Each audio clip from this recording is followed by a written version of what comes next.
आप देख रहे हैं सिटी न्यूज झारखंड।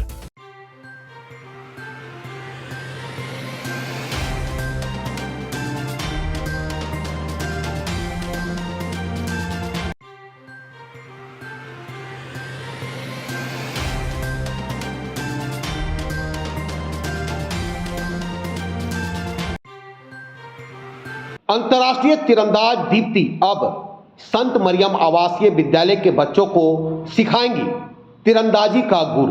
जी हां, अंतर्राष्ट्रीय तीरंदाज दीप्ति संत मरियम आवासीय विद्यालय के बच्चों को तीरंदाजी का प्रशिक्षण देगी। आपको बता दें कि बुधवार को आयोजित प्रेस वार्ता के दौरान यह बातें संत मरियम आवासीय विद्यालय के निदेशक अविनाश देव ने कहा कि दीप्ति कुमारी किसी पहचान की मोहताज नहीं। उन्होंने अंतर्राष्ट्रीय राष्ट्रीय स्तर के कई अवार्ड जीते हैं। यहां तक कि अंतर्राष्ट्रीय तीरंदाज पद्मश्री दीपिका कुमारी को भी दीप्ति ने 6 साल तक तीरंदाजी का उन्हें प्रशिक्षण देने का कार्य किया है। अब वो अपने हुनर को संत मरियम आवासीय विद्यालय के बच्चों को सिखाने में लगाएंगी ताकि यहाँ के बच्चे भी राष्ट्रीय अंतर्राष्ट्रीय स्तर पर तीरंदाजी में अपना नाम कमा सके। उन्होंने कहा कि नए सत्र में छात्रों के नामांकन के लिए फॉर्म विद्यालय के सभी शाखाओं में उपलब्ध है, जहां से फॉर्म लेकर उसको कार्यालय में जमा करना है। 19 जनवरी को नामांकन प्रवेश परीक्षा नवाता परिसर में होगी। कहा कि 6ठा, 7वां और 8वां के टॉप 5 छात्रों का ट्यूशन फी सत्र 2024-25 के लिए 50% माफ रहेगा, जबकि वर्ग 9 एवं 10 में जाने वाले छात्रों में प्रत्येक वर्ग के शीर्ष 10 बच्चों का मासिक शुल्क 50% तक माफ किया जाएगा।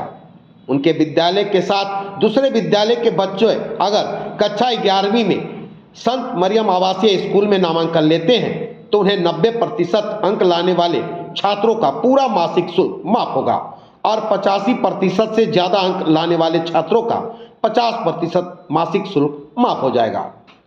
वहीं मौके पर दीप्ति कुमारी ने कहा कि संत मरियम आवासीय विद्यालय से बतौर तीरंदाजी कोच जुड़कर अपने को गर्वान्वित महसूस कर रही हैं। कहा कि राशि का अभाव व किसी का सपोर्ट नहीं मिलने से उनका तीरंदाजी करियर का जो मुकाम मिलनी चाहिए वो नहीं मिल सका है, लेकिन अब वह बतौर कोच संत मरियम आवासीय विद्यालय के बच्चों को प्रशिक्षण देंगी ताकि यहाँ के बच्चे राष्ट्रीय अंतर्राष्ट्रीय स्तर पर तीरंदाजी में पदक हासिल कर विद्यालय का नाम रोशन कर सके। मौके पर प्राचार्य आदर्श कुमार, किड्स निदेशक आनंद कुमार सहित अन्य लोग मौजूद थे।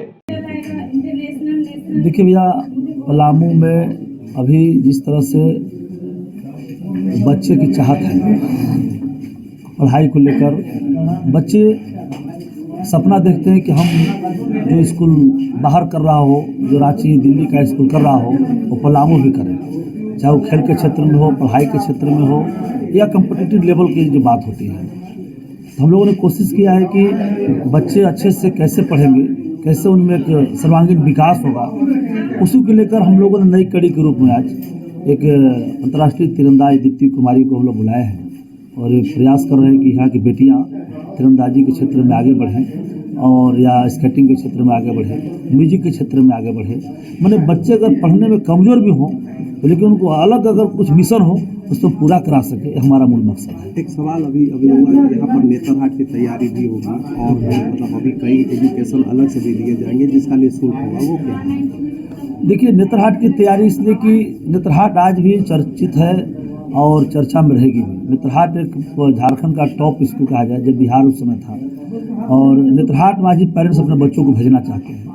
तो हम लोग से भी कहते थे कि सब तैयारी कराइए। हम लोगों ने कहा कि ठीक है तैयारी कराएंगे। उसके लिए हम लोग फैकल्टी उपलब्ध हो गए, तो हम लोग उसकी तैयारी के लिए लग गए कि नेतरहाट की भी तैयारी हम लोग कराएंगे। और रही बात हायर एजुकेशन का, हायर एजुकेशन के लिए आज क्या होता है कि बच्चे कॉम्पिटिटिव लेवल की जब बात करते हैं तो फैकल्टी बहुत मजबूत होना चाहिए। फैकल्टी और फैसिलिटी होगा तभी बच्चे में सफलता मिलेगी। सफलता के हम लोग प्रयास किए हैं कि बच्चों के मनोभाव पर, बच्चों के आत्मतल पर जाकर लोग शिक्षा दें, ज्ञान दें बच्चों को, ताकि कमज़ोर बच्चा भी ठीक हो सके। ये प्रयास हम लोग कर रहे हैं। इसलिए बाहर से हम लोग मेंटल एजुकेशन से जुड़कर हायर एजुकेशन की हम लोग बात कर रहे हैं। एक सवाल और है, मैंने कहा कि जिनके माँ बाप नहीं हैं, गरीब हैं, उनको हमने अपने स्कूल में पढ़ा दिया, क्या? मैं तो शुरू से धैर्य रखा हूँ। ऐसा लगा कि सच में उनके माँ पिताजी नहीं हैं और वो शिक्षा से वंचित हो रहे हैं, तो हम प्रयास जरूर करेंगे उनको शिक्षा से वंचित न होने दें, उनको पढ़ाएं और आगे बढ़ाएं। फ्री एजुकेशन भैया जो 6, 7, 8 के लिए है, वो प्रथम 5 मेधावी बच्चों को हम लोग फुल स्कॉलरशिप देंगे फी के रूप में, यानी पूरा फी स्कूल फी माफ़ रहेगा उनका 6, 7, 8 का। और 9, 10 का प्रथम जो 10 बच्चे होंगे उनका भी 50% स्कूल फी पूरा माफ़ रहेगा। उसके साथ साथ निःशुल्क शिक्षा देने की बात है, करीब 3 आवर्स एक्स्ट्रा, 4 आवर्स। हाँ, वो 9, 10, 11, 12 वाले बच्चों के लिए है। उसमें मेंटर्स के थ्रू हम लोग क्लासेस कराएंगे, जिसमें बच्चों को स्कूल के अलावा 2 से 2.5 घंटे और रोकेंगे, उसका भी उसी फी में है, मैंने अलग से कोई फ़ी चार्ज नहीं होगा उसका। क्या कहना चाहेंगे स्टूडेंट को कि इस अवसर का लाभ उठाएं? बिल्कुल, और हमें लगता है कि यहाँ के बच्चों को बाहर जाने की ज़रूरत नहीं पड़ेगी और यहाँ रह करके और बेहतर से बेहतर वो कर सकते हैं। और विशेष करके बेटियों के लिए, क्योंकि पेरेंट्स के लिए ये फोबिया होता है कि बेटियों को मैं दूर कहाँ भेजूँ, कैसे भेजूँ, कहाँ रखूँ, तो ये घर में रह के भी ये सारी सुविधाओं का लाभ उठा सकते हैं। कैसा महसूस है? जी बिल्कुल। जैसे छोटे छोटे बच्चों को बात किया गया है यहाँ पे कि जिनकी मम्मी पापा नहीं हैं, हम गोद लेके करेंगे, ये सबसे बहुत बड़ी बात है। क्योंकि मैं खुद कष्ट करके आर्चरी के दुनिया में आई हूँ।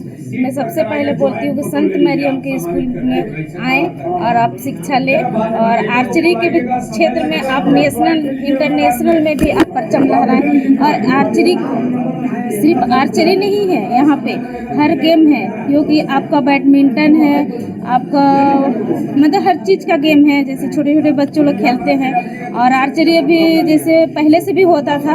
अभी मैं 1 सप्ताह से आई हूँ और यहाँ पे स्कूल में मुझे इतना अच्छा लगा कि जितने जगह से बाहर के छोटे छोटे बच्चों हैं उनसे मिली और मुझे बहुत प्यार मिला।